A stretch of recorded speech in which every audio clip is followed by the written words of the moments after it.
Countess Marie-Louise von Castell was born in 1947 in post-war Germany. She told people she had inherited $45 million from her parents. Few doubted her story. The Countess lived the good life, wore expensive designer fashions, priceless jewels, and flaunted her wealth among the rich and powerful.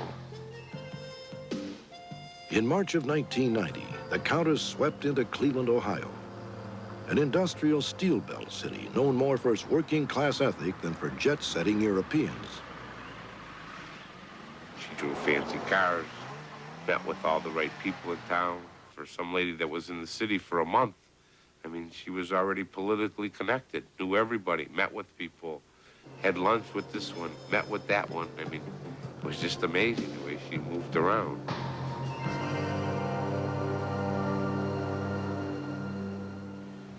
The arrival of a real-life Countess created quite a stir in Cleveland society. The city's elite clamored to meet her, and within a few short months, a Countess Marie-Louise von Castell had raised more than $1 million from investors to back her in a business venture. What no one in Cleveland knew was that the Countess was a con artist. Before arriving in Cleveland, the Countess had begun to concoct an elaborate scam. It all started with the purchase of a popular waterfront restaurant called Shooters.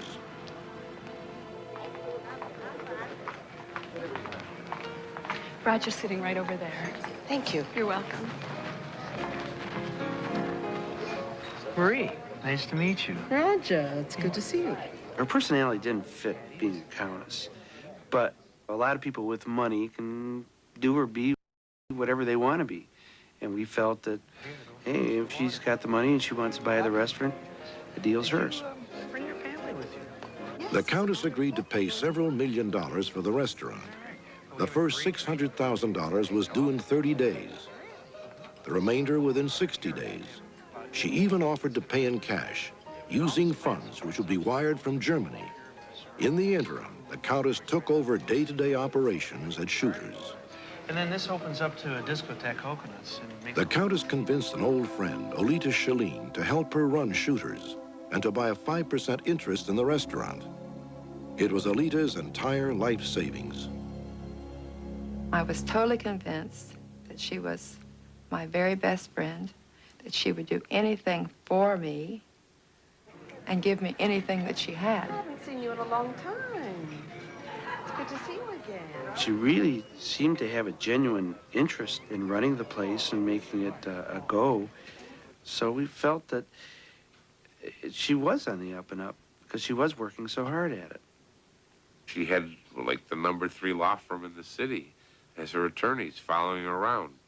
You know, one of the top accounting firms in the country was her accountants that, you know, that were her advisors. I mean, you would just think that she couldn't hire these kind of people unless she was somebody.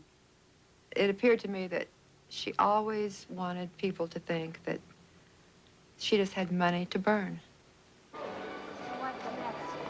She purchased all of her clothes at the most expensive stores. She tipped excessively.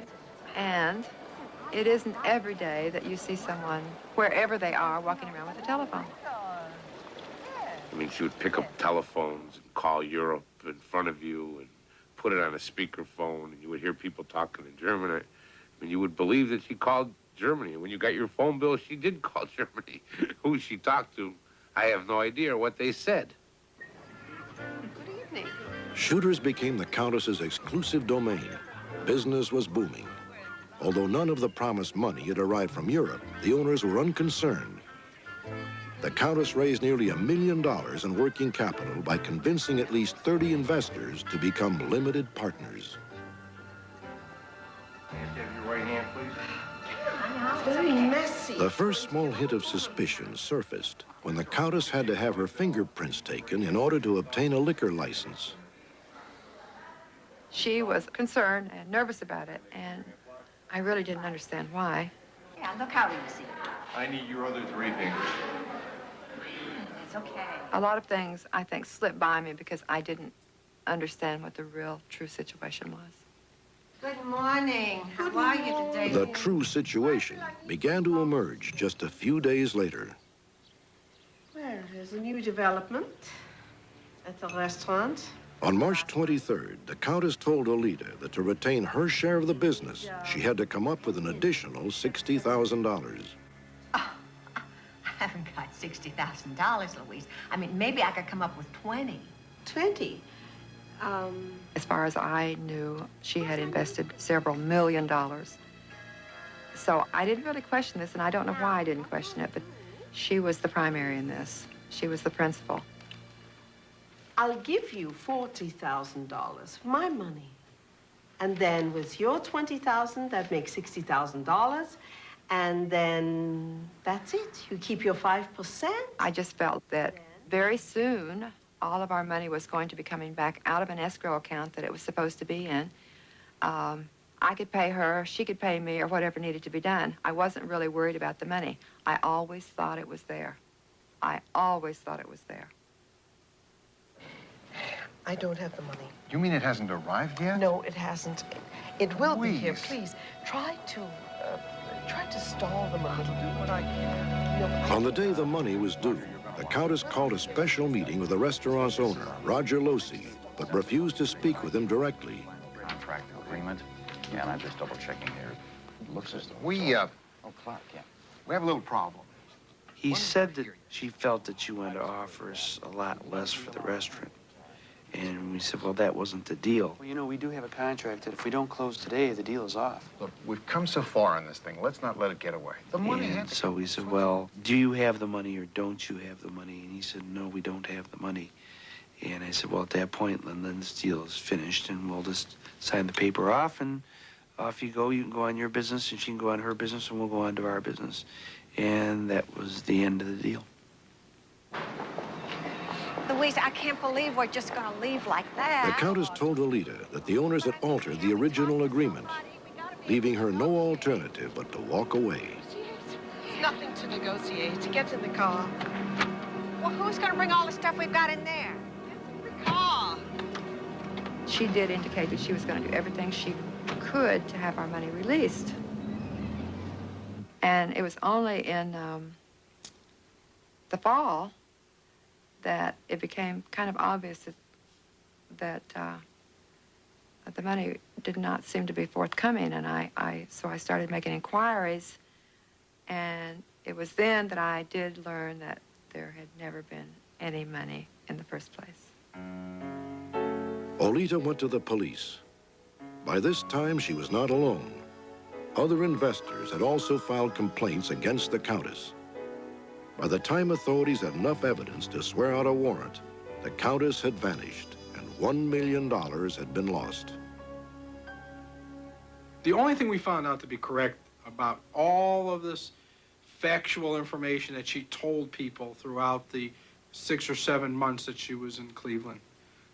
Yes, she was born in Germany in 1947, but her real name is Barbara Helga King, a very well-known con artist dating back to 1966. Barbara Helga King has been arrested and convicted on at least 2 separate occasions for perpetrating similar scams. She has used at least 18 different aliases and 8 different social security numbers, conning businessmen from Memphis to New Orleans to Arlington, Virginia. When I finally realized all she had done, it really didn't affect me one way or the other. I had already been through the pain and the trauma that one would have to suffer when you find out that your best friend is a real crook. Barbara Helga King was most recently sighted at the Trump Plaza in Atlantic City on April 19, 1991, the night of the George Foreman Evander Holyfield Championship fight. An employee of the hotel recognized her as a Countess of Cleveland and called the FBI. But by the time agents arrived, King had disappeared into the crowd. Barbara Helga King is 45 years old and speaks with a pronounced German accent. Her weight fluctuates wildly between 140 and 250 pounds. She has brown eyes and has been known to change her hair color often. If you have any information on the whereabouts of Barbara Helga King, please contact the Cleveland, Ohio Police Department, the FBI, or call our toll-free number, 1-800-876-5353. This